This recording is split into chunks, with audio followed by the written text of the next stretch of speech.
Hello students, हम eighth class के science का सेकंड चैप्टर कर रहे हैं conservation of plants and animals, पौधे एवं जंतुओं का संरक्षण।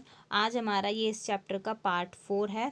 3 पार्ट में हमने 4 क्वेश्चंस कंप्लीट किए हैं और 5th क्वेश्चन का फर्स्ट पार्ट ए पार्ट हम कर चुके हैं। आज हम स्टार्ट करेंगे 5th क्वेश्चन के बी पार्ट से।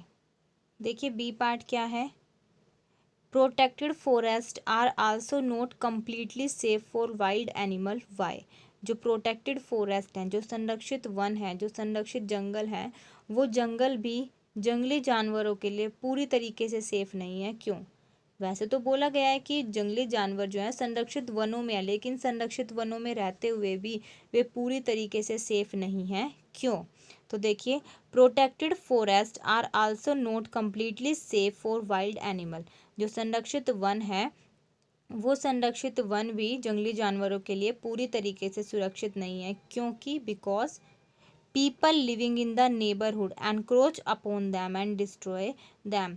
People living in the neighbourhood, जो आस पास के क्षेत्र में रहने वाले लोग हैं, encroach upon them. Encroach upon them का मतलब क्या है कि वो जंगलों का अतिक्रमण करते रहते हैं, वो वनों को जो है काटते रहते हैं, पेड़ों को काटते रहते हैं, एंड डिस्ट्रॉय दैम, और जंगलों को ख़त्म करते रहते हैं। जब जंगल ख़त्म हो जाएंगे तो जंगली जानवरों को रहने में प्रॉब्लम होने लगेगी, उनको अच्छे से खाना नहीं मिल पाएगा।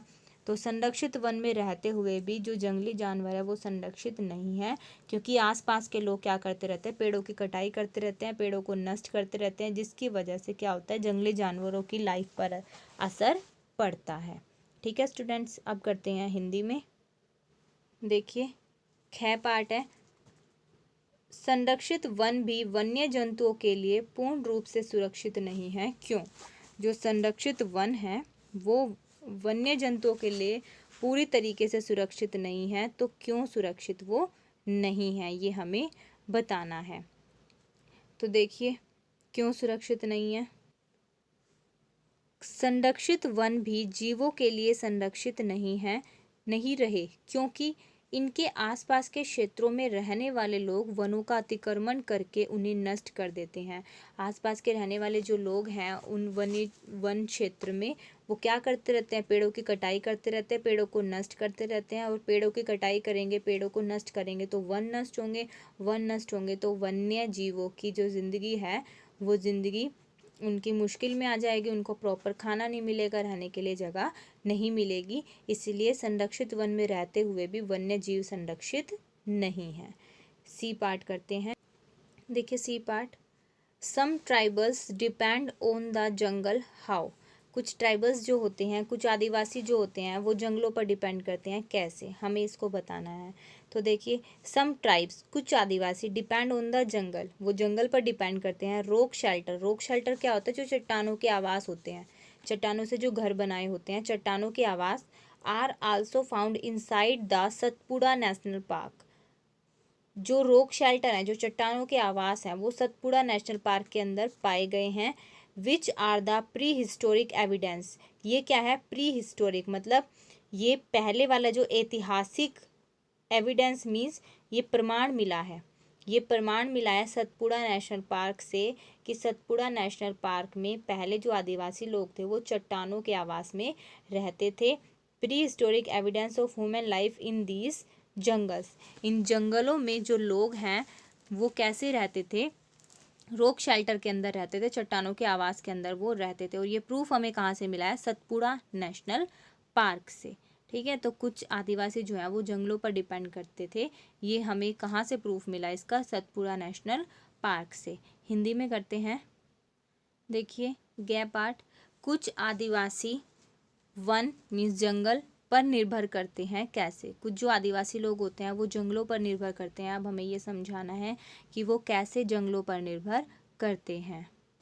तो देखिए, कुछ आदिवासी जातियां वनों पर निर्भर होती हैं। कुछ आदिवासी जातियां जो होती हैं वो जंगलों पर, वनों पर निर्भर करती हैं, वहीं से अपना खाना, रहना जो है वो सारी चीज़ें प्राप्त करती हैं। सतपुड़ा राष्ट्रीय उद्यान की चट्टानों में आवास के प्रागैतिहासिक प्रमाण मिले हैं। वहाँ से जो है ऐतिहासिक प्रमाण मिले हैं। कैसे मिले हैं? कि चट्टानों के घर थे। ये हमें प्रमाण कहाँ से मिला? जो सतपुड़ा नेशनल पार्क है, सतपुड़ा राष्ट्रीय उद्यान है, वहाँ से हमें जो है ये प्रमाण मिले हैं कि पहले आदिवासी लोग जो होते थे वो चट्टानों के घर में, जंगलों में रहते थे, जिससे आदि मानव के जीवन के बारे में पता चलता है कि आदिवासी लोग अपना जीवन कैसे बिताते थे। इसका सेकंड पैराग्राफ करते हैं। देखिए सेकंड पैराग्राफ में क्या बोला गया है। Figure of animals, figure of animals means जो जानवर होते हैं, जानवरों की कुछ तस्वीरें, कुछ आकृतियाँ। मैन शोइंग एज फाइटिंग, लड़ते हुए आदमी, हंटिंग शिकार करते हुए, डांसिंग नृत्य करते हुए, एंड प्लेइंग म्यूजिकल इंस्ट्रूमेंट और वाद्य यंत्र बजाते हुए are depicted in these rock painting. जो चट्टानों की जो पेंटिंग है, जो चट्टानों की कलाकृति होती है, उस पर क्या क्या दिखाया गया है। कुछ जानवरों की आकृति हैं, लड़ते हुए आदमी हैं, शिकार करते हुए, डांस करते हुए, और जो वाद्य यंत्र होते हैं, संगीत के यंत्र होते हैं, उनको बजाते हुए कुछ पिक्चर जो है रॉक चट्टानों पर बनाई गई हैं। Figure of a man-eater tiger and a group of people are also shown in these rock painting. Figure of a man eater tiger मतलब एक आदमी जो है वो शेर को खाते हुए की आकृति, और कुछ लोगों का झुंड जो है इन चट्टानों पर भी दिखाया गया है। Many tribals still live in the jungle, बहुत सारे जो आदिवासी होते हैं वो आज भी जंगलों में निवास करते हैं। हिंदी में करते हैं, चलिए हिंदी में देखिए। चट्टानों पर कुछ कलाकृति जैसे लड़ते हुए आदमी, जानवर का शिकार, नृत्य और वाद्य यंत्र बजाते हुए दर्शाया गया। ये सारे पिक्चर्स कहाँ पर है, चट्टानों पे बनाई गई हैं ये पिक्चर्स। बाघ और लोगों के समूह की कलाकृतियाँ भी इन चट्टानों पर पाई गई है। बाघ की फोटो भी है उस पर, कुछ लोगों के समूह की भी है, और कई आदिवासी लोग जो हैं आज भी इन जंगलों में निवास करते हैं, इन जंगलों में रहते हैं कुछ आदिवासी लोग आज भी। ठीक है स्टूडेंट्स, चलिए डी पार्ट करते हैं। डी पार्ट क्या है।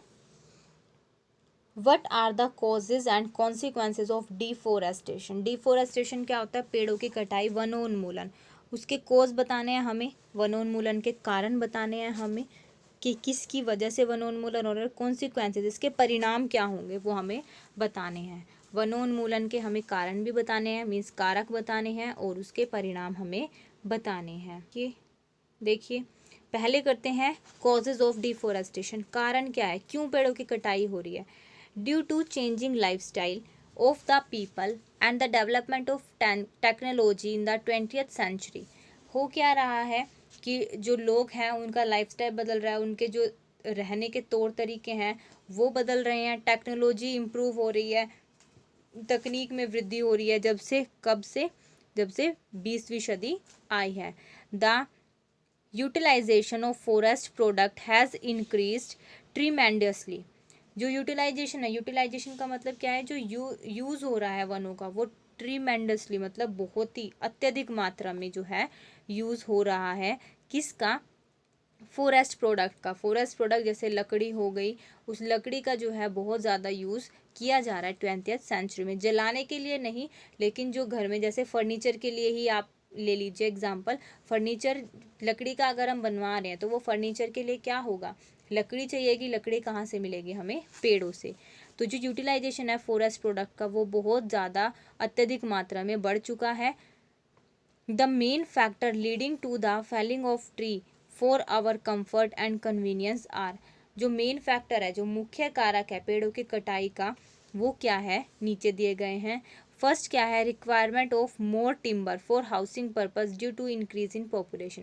पहले तो बात, पॉपुलेशन बढ़ रही है, जनसंख्या बढ़ रही है, जनसंख्या बढ़ रही है तो क्या होगा, फॉर हाउसिंग पर्पस, घर बनाने के लिए क्या होता है, टिम्बर, लकड़ी की बहुत ज़्यादा ज़रूरत पड़ रही है। ठीक है, जनसंख्या बढ़ेगी तो ज़्यादा घर भी चाहिएंगे, और ज़्यादा घर चाहिएंगे तो ज़्यादा लकड़ी चाहिएगी, ज़्यादा लकड़ी चाहिएगी तो ज़्यादा पेड़ों की कटाई होगी। Second, clearing the forest land for cultivation. कृषि के लिए क्या किया जा रहा है, वनों को काटा जा रहा है, भूमि साफ की जा रही है ताकि खेती की जा सके। Construction of roads and dams, सड़क और बांध बनाने के लिए भी पेड़ों को काटा जा रहा है। Over grazing by the kettles, जो पशु होते हैं, पशुओं का अतिचारण, मीन्स जो जानवर होते हैं ओवर ग्रेजिंग कर रहे हैं। ग्रेजिंग क्या होता है, चराई करना, ओवर ग्रेजिंग ज़्यादा चराई करना, अतिचरण। ठीक है, एंड फिफ्थ क्या है, इंक्रीज्ड माइनिंग इंडस्ट्री।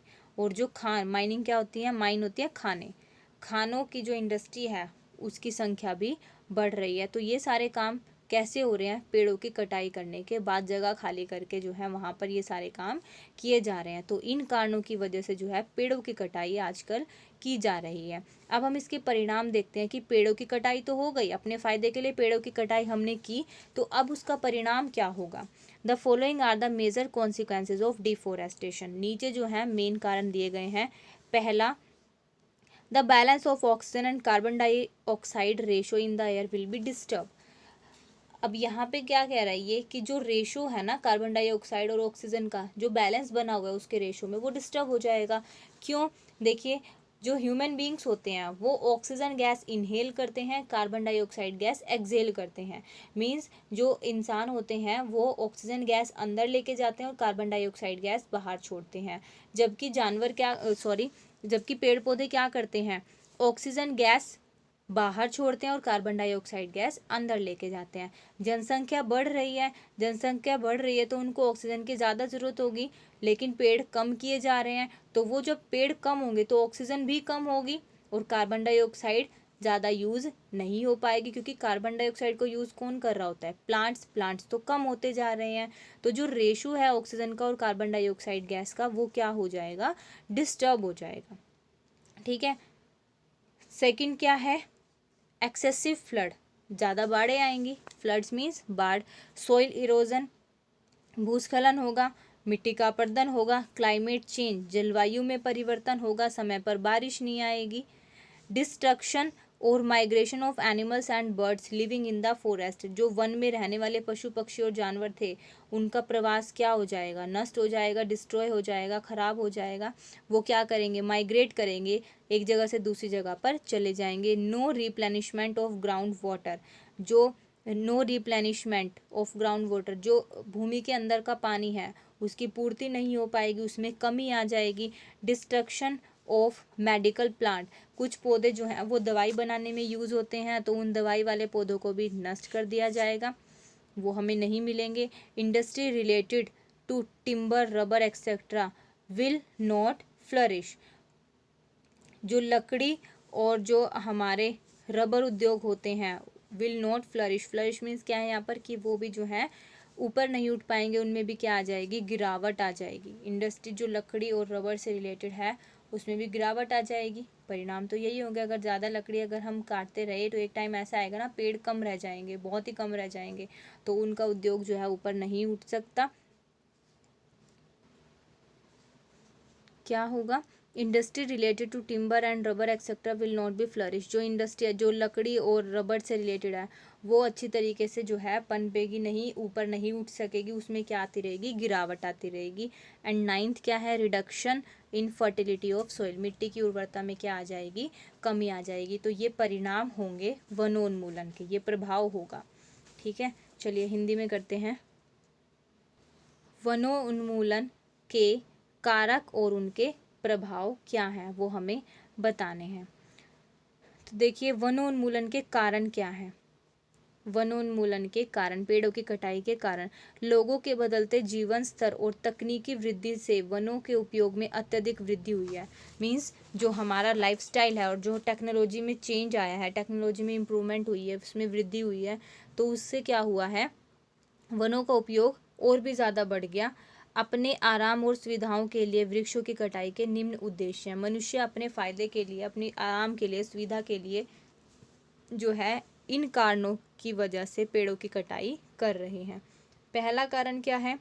जनसंख्या वृद्धि के कारण घर बनाने के लिए लकड़ी चाहिए। अब जनसंख्या बढ़ेगी तो रहने के लिए घर भी चाहिए, और घर कैसे बनाए जाएंगे? घर में फर्नीचर के लिए लकड़ी की ज़रूरत पड़ती है, तो जनसंख्या वृद्धि के कारण घर बनाने के लिए लकड़ी की ज़रूरत पड़ेगी। कृषि भूमि के लिए अगर खेती करना चाहते हैं तो भी वो भूमि पे होगी, भूमि पे पेड़ हैं, पेड़ों को काट दिया जाएगा ताकि खेती की जा सके। सड़क और बांधों को बनाने के लिए भी वनोन्मूलन किया जाता है, पेड़ों की कटाई की जाती है। पशुओं के अतिचरण के लिए ज़्यादा से ज़्यादा पशुओं को चराया जाता है।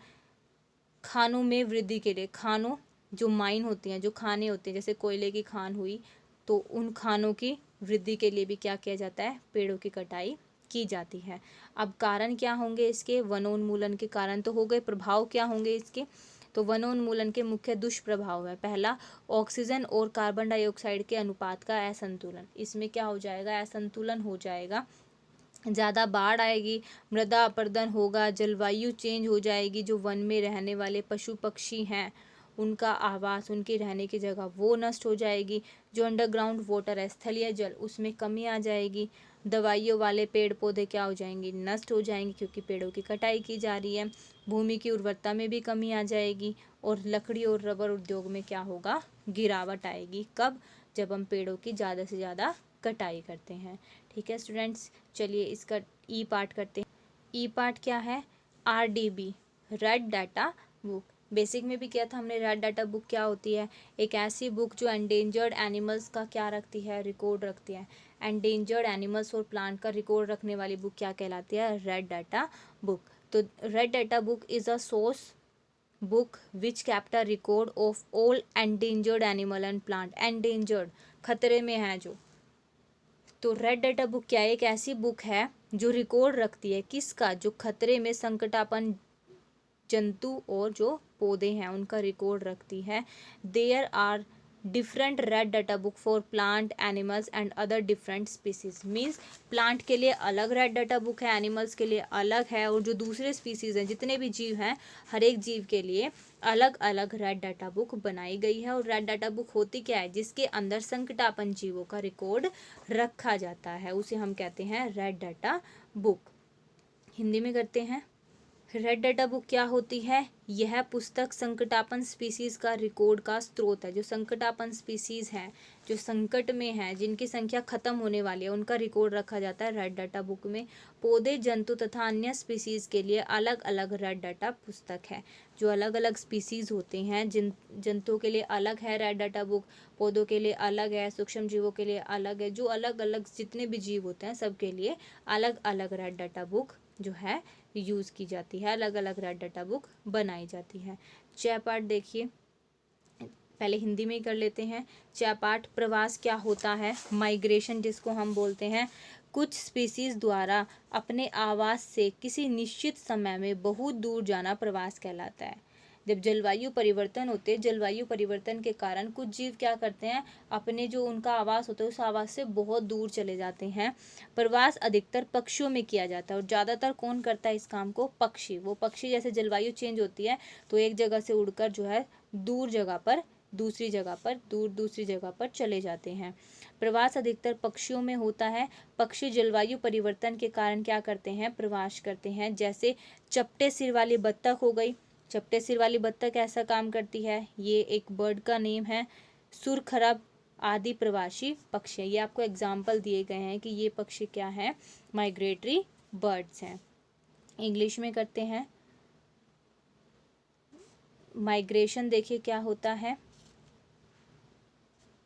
Going far away from their original habitat of some species during a particular period of a year is called migration। going far away, दूर चले जाना, from their original habitat, जो उनका निजी आवास है, ओरिजिनल है, प्राकृतिक आवास है, जहाँ पे वो अब रहते हैं, उस जगह को छोड़कर कुछ स्पीसीज जो हैं एक पर्टिकुलर पीरियड के अंदर, साल के एक निश्चित समय के अंदर दूसरी जगह पर चले जाते हैं, तो उसे हम क्या कहते हैं? माइग्रेशन कहते हैं।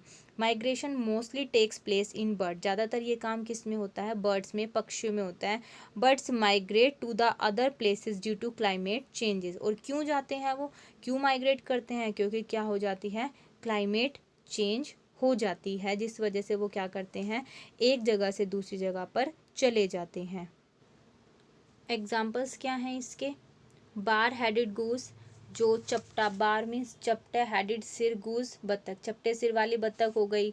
एंड ग्रेट कॉमोरेंट हो गई, ये भी एक जो है पक्षी का नाम है, इसकी लंबी गर्दन होती है, इसके पैर छोटे होते हैं। सुर खराब हो गई, तो ये एग्जाम्पल के इसके हैं माइग्रेटरी बर्ड्स के।